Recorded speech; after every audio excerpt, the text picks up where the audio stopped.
बस बजना चाहिए गाना। बोल बम बम जैसे जैसू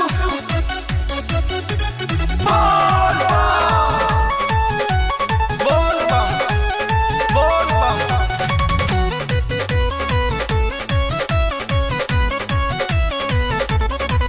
पिया जाता देव घर न गोरिया हो, लेके तू कान्हे कांवरिया हो। ए जी सुनतानी, पिया जाता देव घर न गोरिया हो, लेके तू कान्हे कांवरिया हो। धके डगरिया जई हो बची बचा के।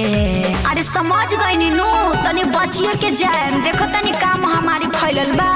जाता नि कामर उठा के जियो जाता नि कामर उठा के गोरी हो सैनिटाइजर लगा के। तब तो ठीक बा। आई बुझलवा चढ़ा के गोरी हो सैनिटाइजर लगा के। हाँ तब तो ठीक है रही।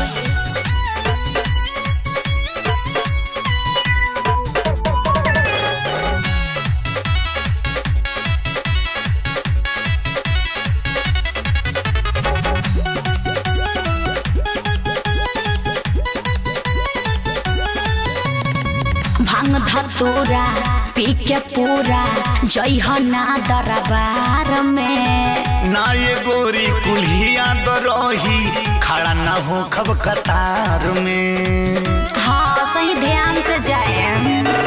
भांग धतूरा पी के पूरा जई हो ना दरबार में। ना ये गोरी कुल्हिया दरही खड़ा ना हो खब कतार में। पूरा हो रखी है सोशल डिस्टेंसी बना के। समझ गई नी? जाता नि कामर उठा के। अच्छा ठीक बा, बढ़िया से जाए। जाता नि कामर उठा के गोरी हो सैनिटाइजर लगा के।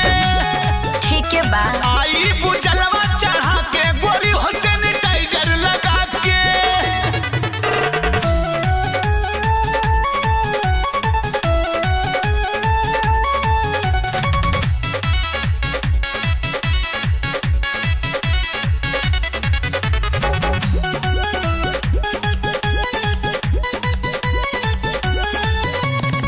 भोले बाबा से अर्जी लगई है खुश रहे संसार हो।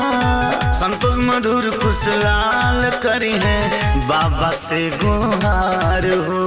हाँ जी, बाबा सबके मनोकामना पूर्ण करस। भोले बाबा से अर्जी लगई है खुश रहे संसार हो। संतोष मधुर खुशलाल करी है बाबा से गुहार हो। भेजतानी तोहरा के हम समझा के। बुझनी? जाता नि कामर उठा के। अच्छा ठीक बा, बढ़िया से जाए। जाता नि कामर उठा के गोरी हो सैनिटाइजर लगा के। जियो आई बुझलवा चढ़ा के गोरी हो सैनिटाइजर लगा के। तब तक ठीक है रही। बाबा का कृपा से सब बढ़िया बीती।